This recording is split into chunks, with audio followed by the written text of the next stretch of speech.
Hello, Narnach here. Welcome back to Path of Exile. We are playing in the Hardcore Abyss League as a Volatile Dead Inquisitor, and today we're gonna run another Zana mission.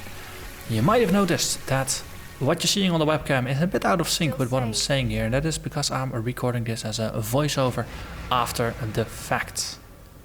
Yeah, I've kind of messed up with the audio recording. I've got one more video like that coming up. So this one is the Untainted Paradise, which is a unique map that is exclusive for Zana missions. And it has the interesting property that the monsters in here, they're all animals. They all drop no items, because they're animals. Animals don't drop no items, but instead they give a lot more experience. To the tune of, I think, 3 times or something the normal experience. So that is fairly decent. It's a very large island with in the middle a cave where the bosses lie. And each section of the island is populated with a different kind of monster. So here we have the spitters from Act 1. Just taking their place on the beach. Oh wow, it's actually 363% increased experience, so you gain a 460% XP. That's 4.6 times the normal amount, which is, well, significant. And the pack sizes here are pretty nice as well. So a lot of experience is to be gained here. So I recorded this one before the previous episodes, and the next episode is also going to be from before that, so I'm closing in the gaps there. But you will notice that the gems that I'm using and that I have on weapon switch, they will be leveling up quite a bit, and I'll actually gain a decent amount of levels as well during this episode. One of the interesting things, of course, of recording the voiceover after the fact. I already know what is gonna happen, and since you've already seen the next episode as the previous episode, yes, it really does get confusing when I do the episodes out of order. I do apologize for that, but no, you know, I'm gonna survive this. But it's an interesting journey nonetheless. Now the different kinds of animals, they have some different things, and especially these devourers, they keep popping up. It seems like half of the island is just populated with devourers. Shield charge, it definitely helps.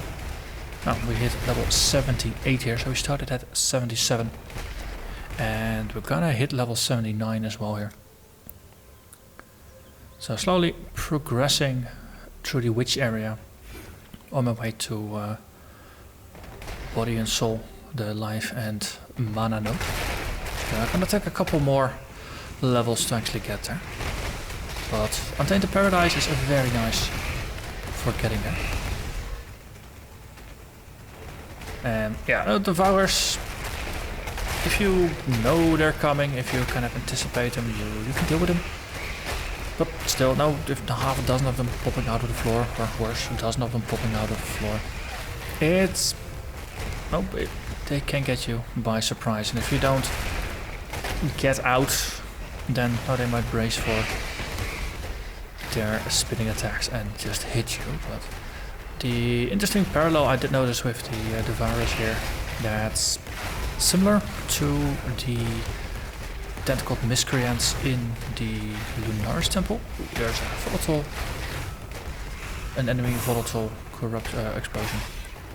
But no, the parallel with the tentacled miscreants is that they brace for their attack. They have this charge up animation, and at that point they lock the direction that they're gonna shoot at. So if you notice, see them charge up and then you dart off to the side, they will miss you. No, the Lunar's temple has the same strategy for that. So with Devourers, if there's a whole pack, if you see some of them, just prepare and you get out of the way, then you are not very likely to get hit. On the other hand, if you don't, then, well, prepare for impact. As I said, mostly the entire top section of the map is just filled with devourers, and they just keep popping up. But eventually, all of them die.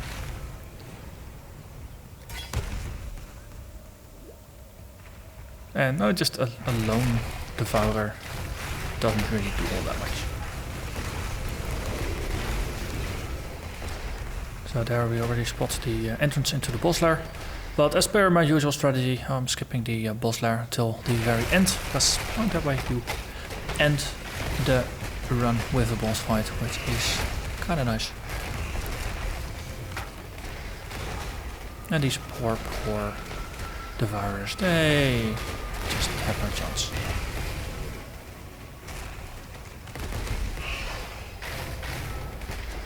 And after that it's just a matter of mopping up. Most of the devourers are gone. There's still a couple of packs, but the other mob types are starting to pop up, and it's getting more manageable. Well, no, if you can see your enemy, you can anticipate them, and it's a lot easier to deal with the things that you can see than with the things that pop out from the floor.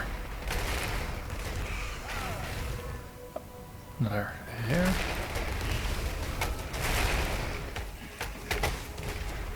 It's actually even more than I remembered it.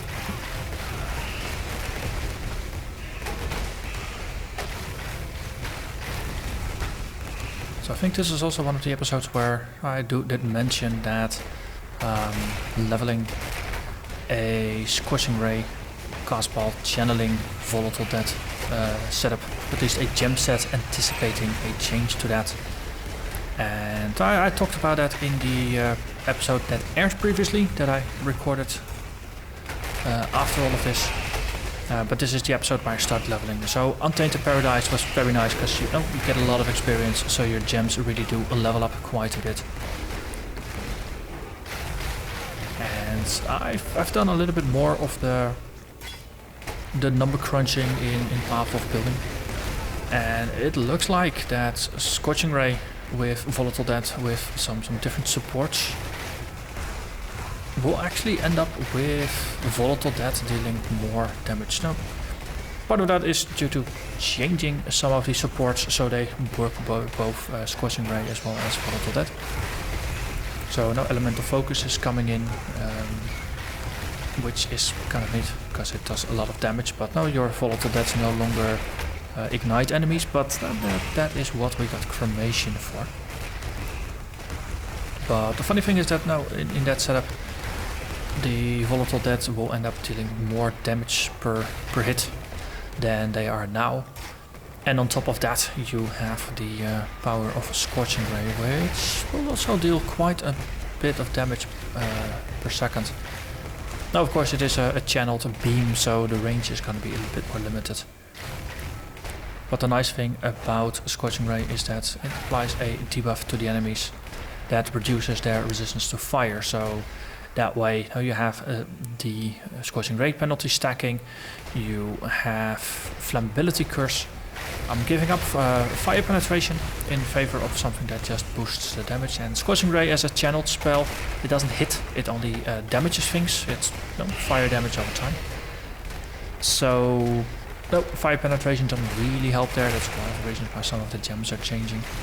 But in the end, the damage should go up. And as we've seen in some of the more recent boss fights, now dealing with map mobs, that's perfectly fine. And now we're dealing a lot of damage with Volatile Dead, at least right now.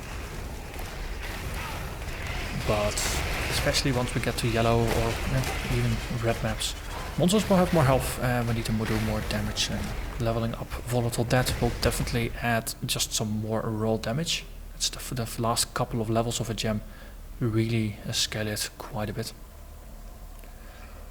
But I suspect the damage bonus from the switch will help. And as I mentioned, I experimented a little bit with the change.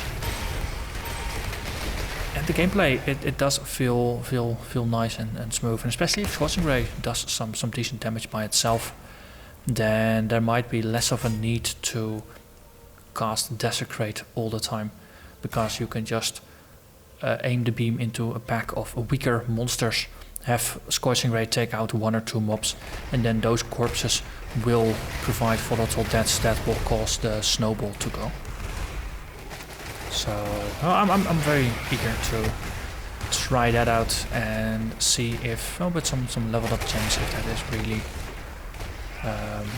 the experience that it looked like it would be, and if it truly is as viable as it looks.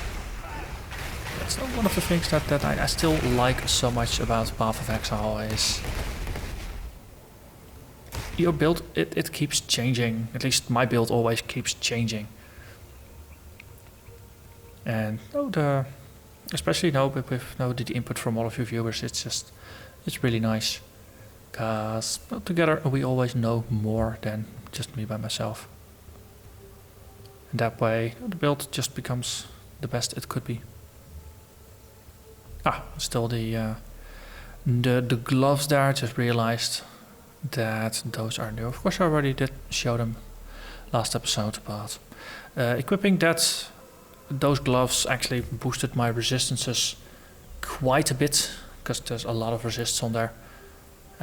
But as I did mention last episode that was recorded after this, being overcapped that much on resistances allows me to swap out some of the Abyssals for ones that grant life rather than resistances, because now if you're overcapped by 70 resistance points, that's more than enough.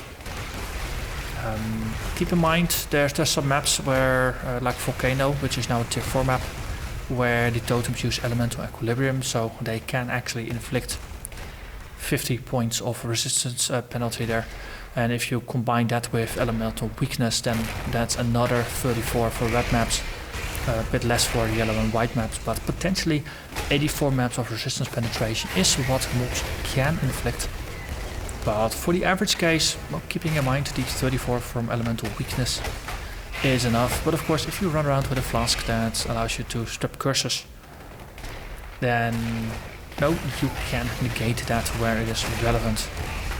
And then 50 is effectively the most that you need to account for with elemental equilibrium.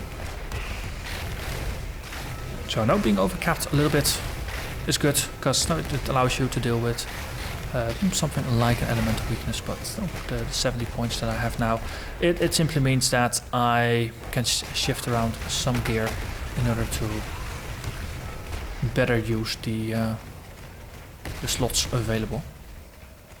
So more life, more damage is what I went for. Firewalker, as if I needed any more fire resistance, but Firewalker is kind of neat. There's damage in there. Okay, so now we're on our way back. Just the final bit of the area that needs to be cleared. And then it is boss fight o'clock. And of course, the last pack is Devourers, which are, as I've mentioned before, you can kite them once you know they're there. Okay, our mobs remain. So there's a couple of stragglers, for the rest is bosses. This is a map that has one boss for each of the monster types that are on the maps. I think there's like 6 or 7 different bosses, which means, of course, it's gonna be nice and crowded in there. So let's see. That's one of the funny things. Now, most of the times during the episode, I just talk about what's happening and all kinds of random things. But then doing voiceovers and only looking at what's happening and having my own dialogue around it, there are gonna be some interesting discrepancies. There's an Elder Devourer, and I think there was a Prime Ape. Kind of a clever name. But eventually it will fall, and that is that. And it was even a achievement related thing, killing a corrupted boss for Zana. I believe there's a number of achievements that tie in with the different versions of missions that Zana can give you. Now, doing a unique map for Zana is really nice. But that does take us to the end of the episode. Now there's of course a refresh in maps. And that's gonna be for another time. But for now, I'm gonna thank you very much for watching. I do apologize for that it has a voiceover, but it is the best I can do. So thank you very much and bye bye.